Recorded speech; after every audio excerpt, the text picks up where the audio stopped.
This will be a day long remembered. Now I am the master. Welcome to another episode of Legends and Theories. And welcome to a video that I honestly thought I wasn't going to be able to talk about for another 2 weeks. I did just learn this information. I wanted to get this out as quickly as I could because I did get the chance to play Suicide Squad Kill the Justice League early. And honestly, I wanted to give my honest thoughts about it. I did play it early and I just got an email about it. I did this the week I was going to Disney, actually. I barely had enough time to go and finish the story to it, and I'll be discussing stuff that happens in the early game. So if you do want to go into this game with no spoilers at all, I would highly recommend not watching this video, because from what it looks like, I am able to discuss anything that happened in the game. From my test play, I just can't show any gameplay footage, which is why I have the Red Hood DLC in the background, since that's the closest thing I could get. And honestly, I had a good amount of fun playing this.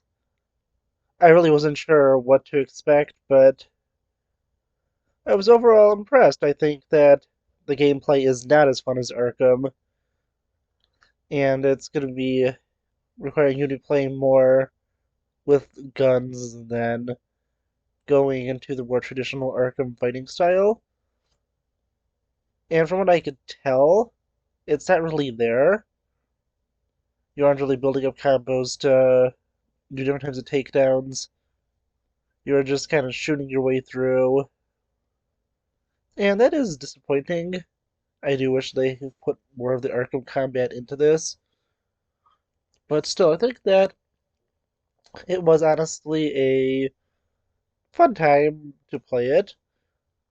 Although, from what I was experiencing, it wasn't as fun to play Captain Boomerang and King Shark, because I just feel the traversal with them was not as fun. And I was mainly playing Deadshot and Harley Quinn. But still, I think that it was honestly a fun game overall. Gameplay wise, I would say it's probably the weakest of anything between Rocksteady and WB games from this franchise. Although it does still look really good. I can't really, fully say it because there was a bunch of things on there, so I couldn't show it with my PlayStation username being plastered across the things. So,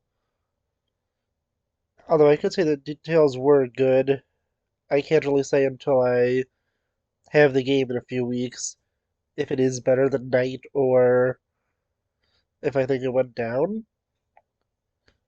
But I still really enjoyed it. I think that it looks like it's going to be a fun time. I have already pre-ordered the deluxe edition of the game because there was one scene that totally sold me. And if you don't want spoilers, I'd recommend stop watching now. But going into it, there is an incredible scene, which you do see part of from the trailer, which is Batman's first appearance. And that is at, when I was watching the trailers, was assuming the set 2 and movie based on the Arkham games, but it's actually a museum set up by Jack Ryder to talk about the events of the Arkham games. And there you have your first encounter with Batman, and the atmosphere is completely terrifying. You play as all four members of the Suicide Squad in this, and it always seems that you will end as Harley Quinn. The atmosphere here is truly terrifying as Batman picks them off one by one. I did play this section twice, once as Deadshot, and the second time as Harley Quinn, although she was saved till the end, so from what I can tell, she is always going to be the one you play as last, since she has the biggest connection to Batman. But the atmosphere there, the fact he's using gadgets that you used regularly, he uses the disruptor to disable all of your different gadgets you're supposed to be using, like the jetpack and other abilities that give you the temporary ability to fly. It makes things pretty interesting, and it gets pretty crazy as you keep playing through it because it is just terrifying as Batman comes after you, takes you out really out of nowhere, and the first time the atmosphere is truly terrifying. Although not as much the second time, it is a great first time experience. And that, coupled with the fact that this is going to be our final performance that we know of from Kevin Conroy, I really want to see what they do with it because it was just truly incredible. That was the best part of it. But the game overall was pretty fun. You get some other fun lore stuff, including a basic timeline of what happens after Arkham Knight, and that is that Batman obviously does survive.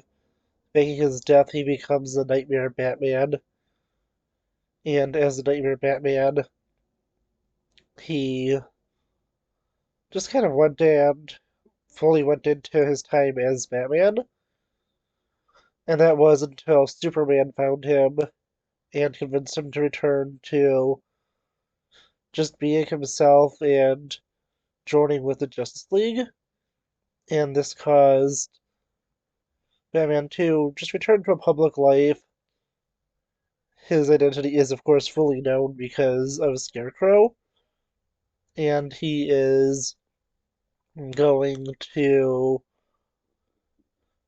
be a public hero, and he is, fully publicly funding the Justice League. Where in most continuities, he's doing it through hidden channels, and for example, in Justice League, it is said that the Watchtower is kind of hidden into Wayne Enterprises' budget, but here it is just fully public what he's doing. Everyone knows he's Batman, and he's now publicly addressing the fact of that. And it's really interesting to see that.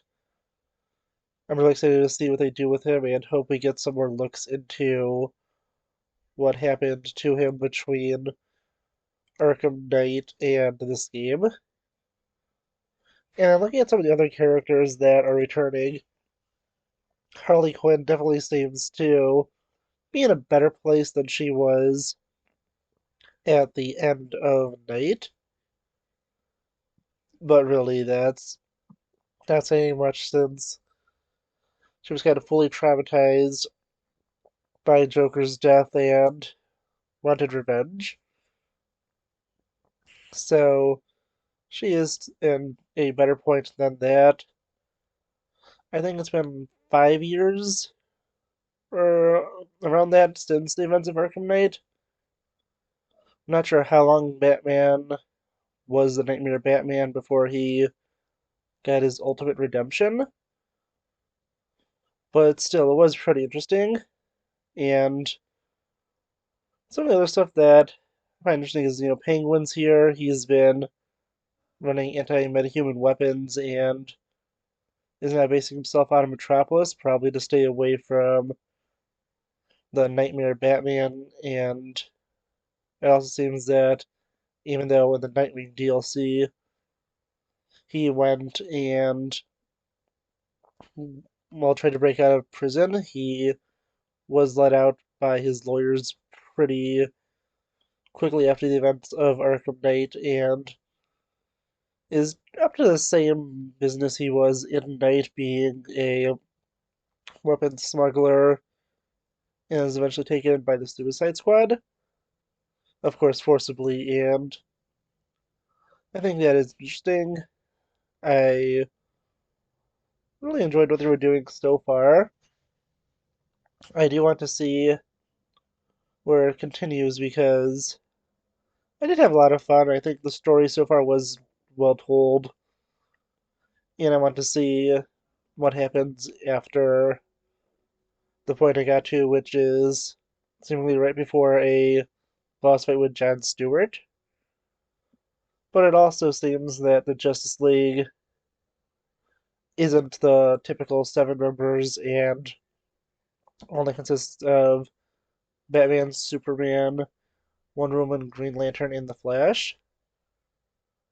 I was personally expecting to see Martian Manhunter and Hawkgirl in this since it seems to be very heavily inspired by the DCAU.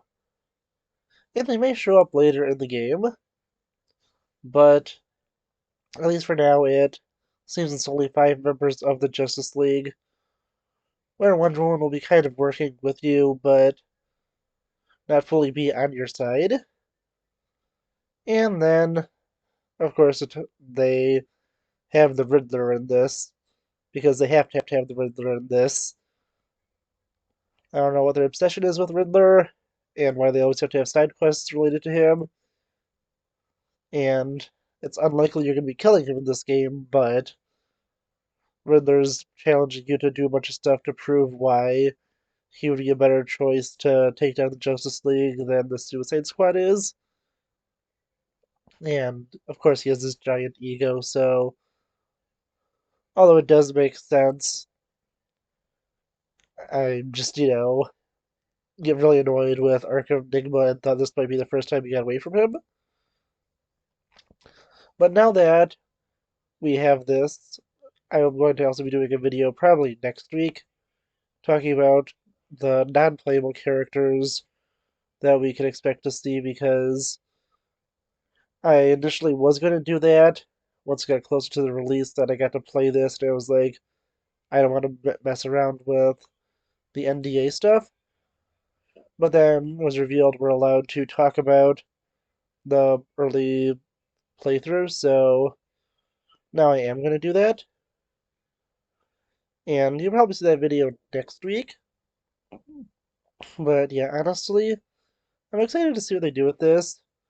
I think there is supposed to be, well, more DLC characters, so I think it'll be interesting to see Red Hood since his gameplay would play in pretty well since he does use guns. And I'm not really sure who else could be interesting. Probably Deathstroke and maybe a few others. But I want to know what you think because I also love to see Arkham episodes in this, and specifically see one where we get to play as Batman in the time where he was kind of Nightmare Batman. I'm not sure with how this game plays, so we'll see. But I want to know what you think about it. Did you get to play this game early? Did you not? Let me know in the comments. And I'll see you on the next episode of Legends and Theories. Thank you for watching this episode of Legends and Theories. Please subscribe, like the video, share the video, leave a comment, check out the video on screen, and may the Force be with you.